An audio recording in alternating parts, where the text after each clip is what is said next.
Well, hello. Hello, Fluff family. Happy Monday. And if you're new, welcome to my channel. My name is Sweetney. This is Losing the Fluff. Happy 2026. On this channel, we use walking workouts, low impact workouts to lose weight, and we really just focus on overall better health. I just want to thank you for joining me because I'm on my journey towards better health. And I feel like when more people come together for better health, we put out the energy for better health, which makes more people want better health. So I just thank you as we are doing that for the world. Because the truest thing that I have learned, y'all, is that your health is your wealth, okay? Your health is your wealth. Now, before we get started, make sure you have a cup, container, bottle of water somewhere nearby.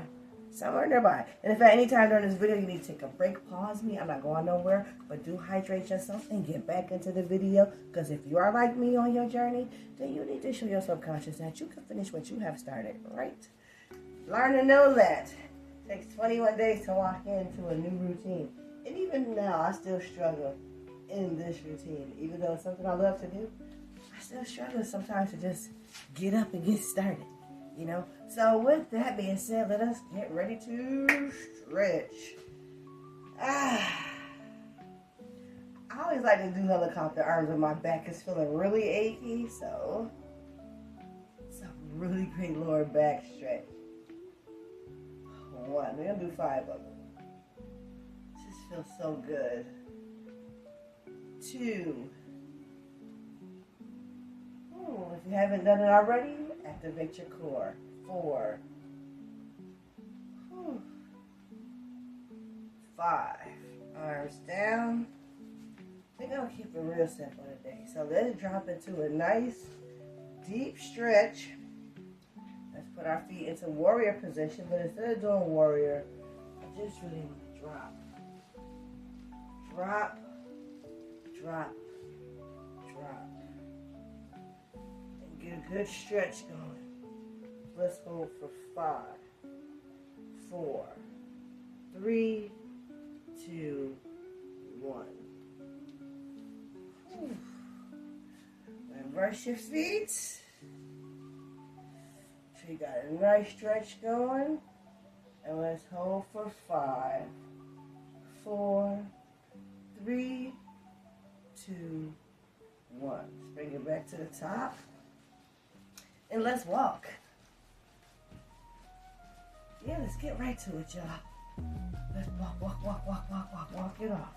Let's go. Let's walk. I've been thinking lately. I've been thinking about incorporating the chair. I've been thinking about incorporating the chair because I'm feeling really sore, family. Like really sore. And it's like, right now I'm struggling mentally. I really am. Well, what I'm struggling with currently in this moment is the fact that I just feel achy all over. Like my hands hurt, my feet hurt. And so when I went to the doctor last week, the doctor told me I have arthritis. Like, okay, I did know from what was happening all the last year with my foot, but they told me I have like arthritis in my foot. On my right foot. But now I'm starting to have some pains and problems with my left. And so now they're telling me that I have arthritis in my feet and in my hands. And I'm just starting to feel like I'm just like all arthritis up. Like, and all he told me to do was take some ibuprofen for the pain. And I'm just thinking to myself like, my guy, do you know how often I'm going to have to take ibuprofen for the rest of my life? It's not a plausible solution for my problem. This is part of the reason why, like 20 years ago, I literally detoxed myself, y'all, off all of the medications that I was on. Because there came to a point where I had so many issues that I had like a little book bag full of medications in my 20s. And I just looked at myself one day and I was like, I felt like a pill popping junkie. Like I had so much medication I was taking for an assortment of issues, from allergies to Oh my goodness.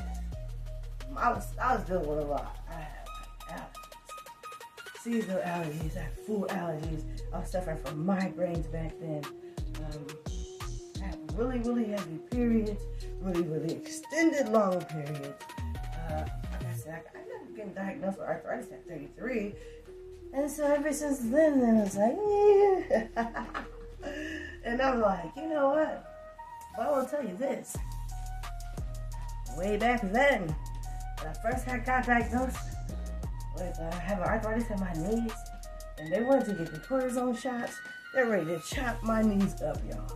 Give me surgery. And I'm like, I'm young. If you give me the surgery now, what is my life going to look like? What is my quality of care going to look like? And they're just telling me, like, you're never going to walk again, sweetie. You're never going to walk again. So you need to get this knee surgery. But something inside of me, y'all, just kept saying, like, no, sweet, you're too young. Hold off. If you need to get that in later years, you know, the option is going to always be there. But if I give up and I let them take my knees now, well, you know what, I'm probably definitely never going to walk again. Right? Because who knows what I could do when you take away my knees and give me these metallic knees or whatever kind of knees you thought you was giving. Sweet, I just didn't want them, y'all. I just said, you know what, you keep that. I'm going to keep these busted up sneakers right here because they mine. That's how I felt. And so, the doctor told me I was never going to run again. And I do have these moments, y'all, where I am able to run for small periods of time. Now, I probably am suffering for it. Guess what? I'm running. I might not be able to run the way that I used to. But for someone to tell you you're never ever going to be able to run again in your whole life, and you're like 33 years old, and then someone's telling you you're never going to run, and you're the type of person, me. I was in the club, y'all, every day through Sunday, like dancing.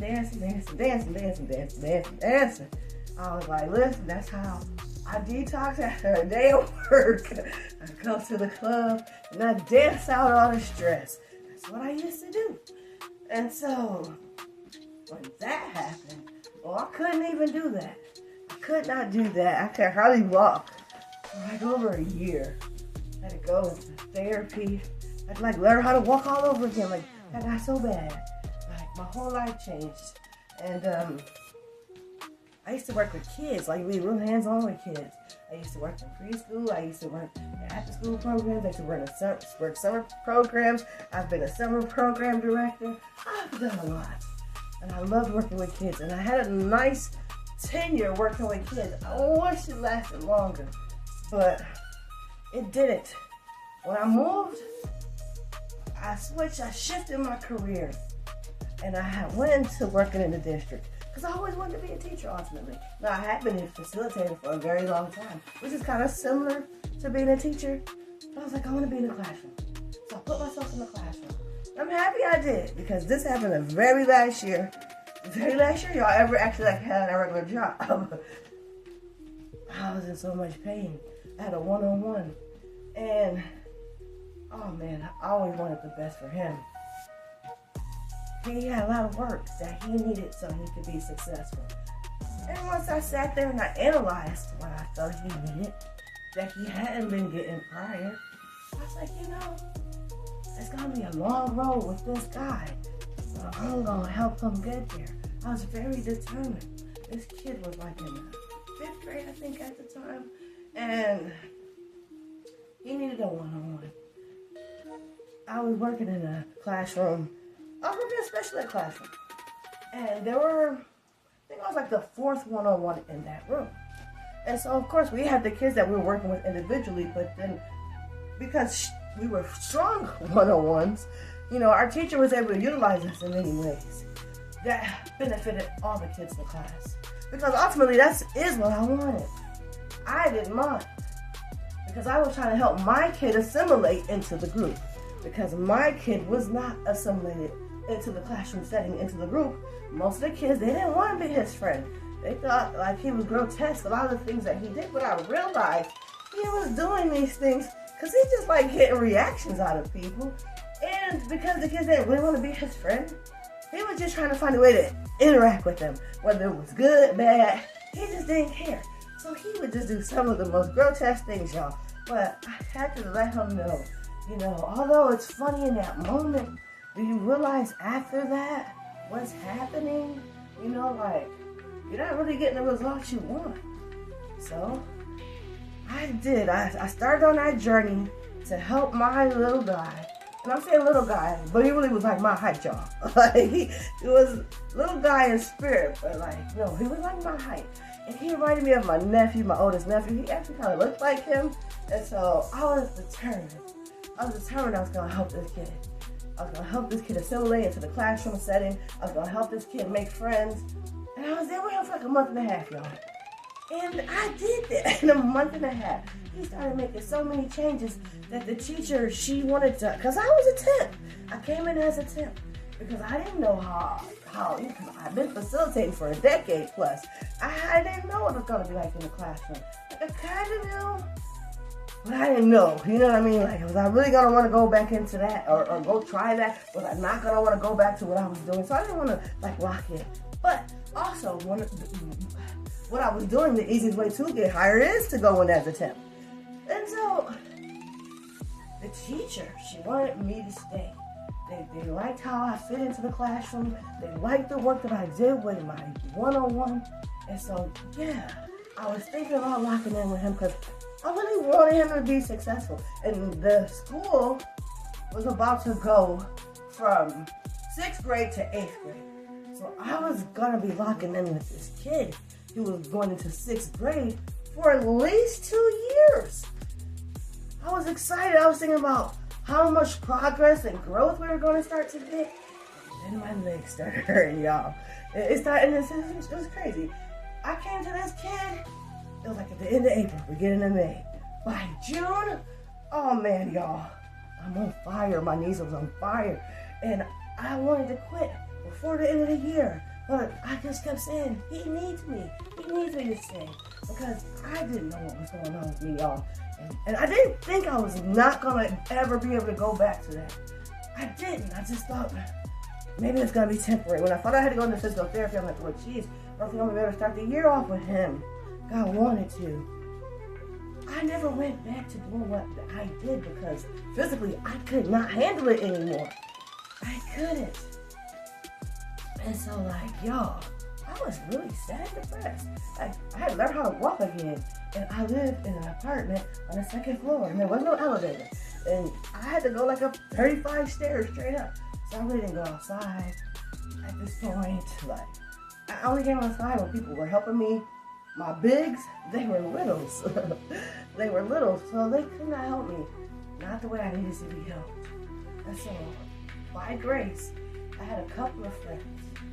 Couple of good people who came and they would walk with me at midnight. They would come and walk with me because, y'all be honest, I was embarrassed.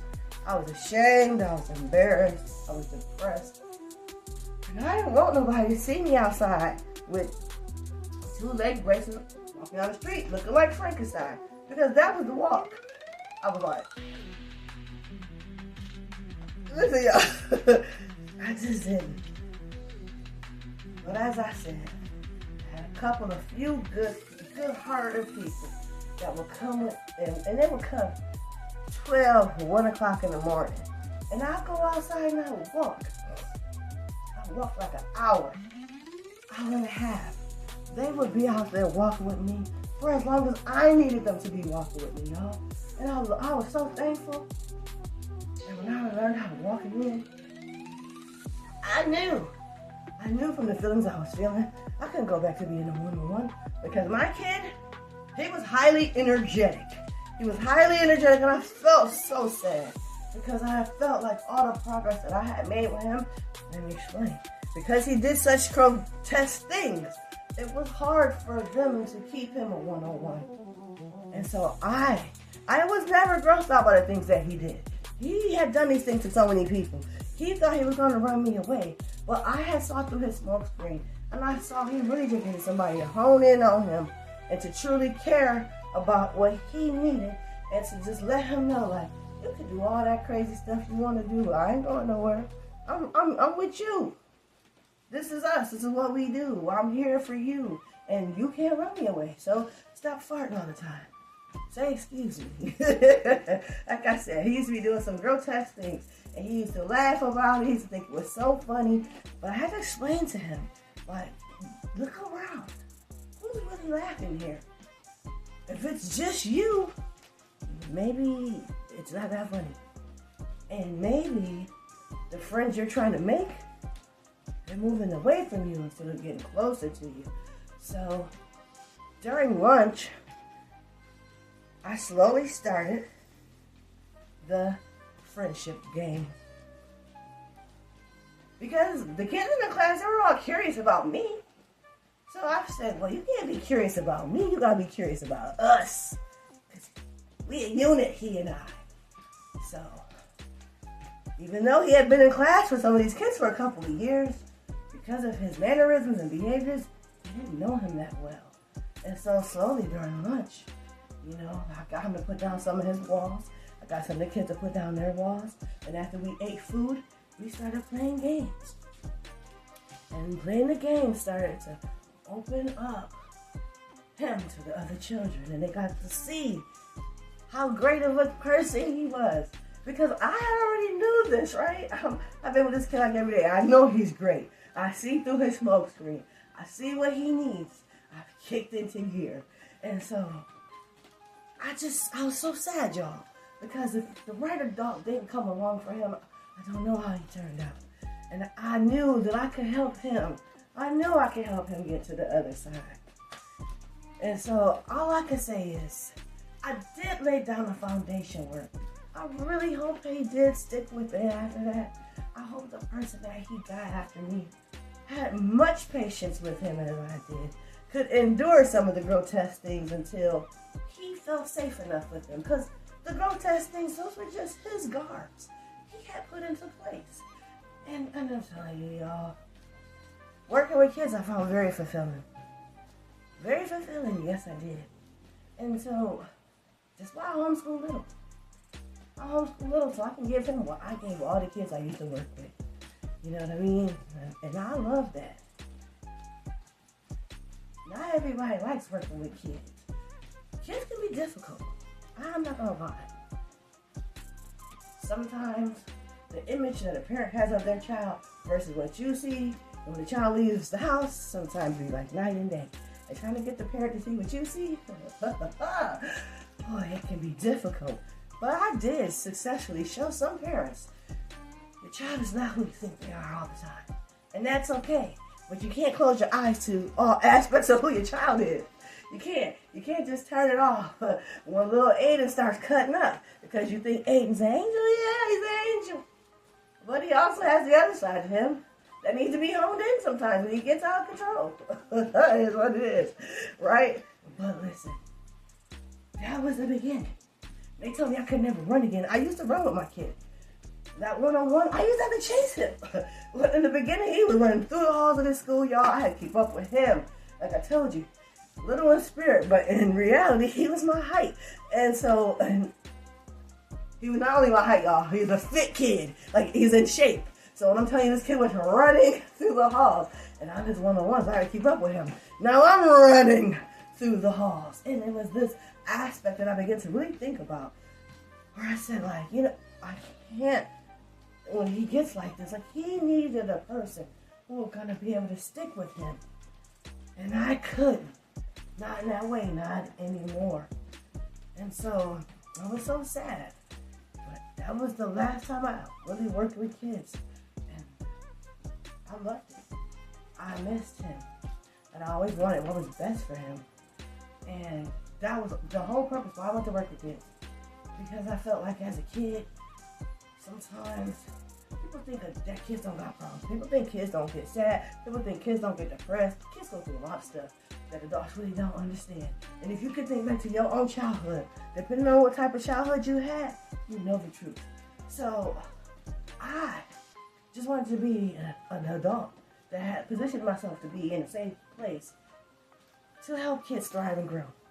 And I got to do that for like almost 15 years. I loved it.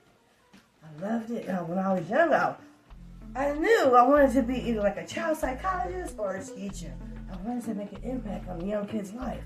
I felt like all the people that are messed up adults, they didn't just wake up as a messed up grown-up. I figured that out as a kid. Messed up grown-ups, somewhere along the line, got lost as a kid. So I figured, if I position myself so that I could be a help, maybe some kid that might have grown up to be a killer wouldn't grow up to be a killer. Maybe some kid that would have grew up to do domestic violence would see a different path. Some kids that might not have made it, I hope I saved them. Because I saw y'all. When I worked with kids for over a decade, I did lose some kids to the streets. And I did lose some kids, like, they died. And it was so hard to go to them young kid funerals, y'all. It was, but I went. Because the area that I was working in, I saw the statistics. And nobody wants to be a statistic, right? But here was the numbers right in my face. And I'm looking at the kids knowing that these numbers, they're projecting, this is them. This is their future. I wanted to save them, y'all. I saved who I could save. I guess that's what I'm going to say about that. But all along the way, you know, I never thought I would never work with kids again. When they told me I could never run again, it wasn't even, I could never run again. I can't sit on the floor and crisscross applesauce, y'all. I can't. And these are all things I used to be able to do. Get on the floor, get on all fours, crawl around. Like I said, I used to work in preschool. And I'm not the type of teacher that just sits there. I'm very hands-on. That's how you reach children. You're hands-on with them. You are very present. And so, I felt like the way that I can engage, the way that I do my job, how I do my job, I couldn't do it like that anymore. I couldn't. And so, that's why I'm a housewife. I'm so thankful. But it's not easy. Because at the end of the day, I want my health. I want better health. I haven't wanted it for a really long time. It took for me, like even though like I knew that walking was gonna help my legs get better, it took me a long time still to realize that with arthritis, there is never a point where you can say, I'm going to rest. No, that's not how your body works. Not with arthritis. With arthritis, you gotta keep it moving. You gotta keep it moving. So now, as I go from having arthritis in my knees to now having arthritis in both of my feet and both of my hands. I'm like, geez, I don't know what to do. I'm like, maybe when this first started, I don't know about y'all, I'm a little superstitious. So I was like, oh, my body gets some money. Because my hand is always hurting right here. So, oh, I must be about to get some money. But now I realize as the pain started getting more intense, it's not money. If it's money, boy, it's a lot of money. But seriously, y'all, they told me I was never going to be able to run again, and I did not accept that. I refused to accept that. So yes, since that time they told me I couldn't run. What's this? 14 years? I've run probably about 10 times. Like segments where I've run. I don't know, sometimes in my videos y'all see me do things that kind of look like running, but I'm talking about like a full out running on the track, y'all. Because over the years, I do walk the track. I do walk the track at times when the weather's nice. Oh yeah, let's get out there and walk that track. And so, but when you walk on the track, don't you get the urge to run? I get the urge to run. So yes, when I'm feeling well, I have tested myself and chased little on the track. And it feels so good in those moments, y'all, to be able to run and my body be able to hold it and not give up. And in those moments, that's what I say. If I would have gave up on my knees, could I have had this moment? And I don't have that many of them, but I'm thankful for all of them, y'all. Thankful for every moment that I get to run. And so guess what? In honor of that, let's get ready to cool it down. But before we cool it down, we're going to speed it up a little bit. But in honor of them telling me I could never run again, let's speed it up. 5, 4, speed it up. 3,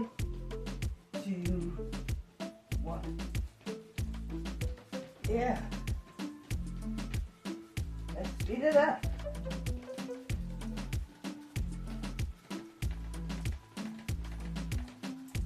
What's this? Oh, what's this?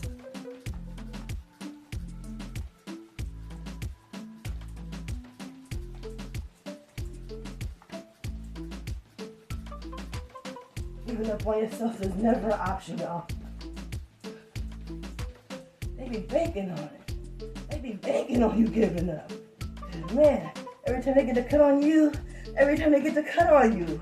no.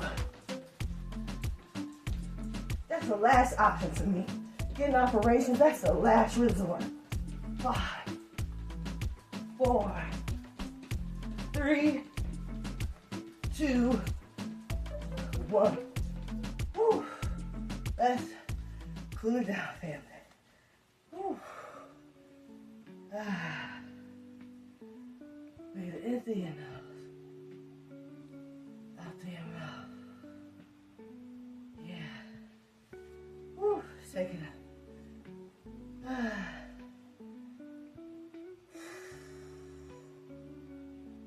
Breathing in through your nose, out through your mouth.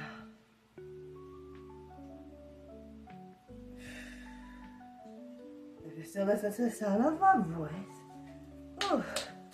get ready to end today's video. Thank you.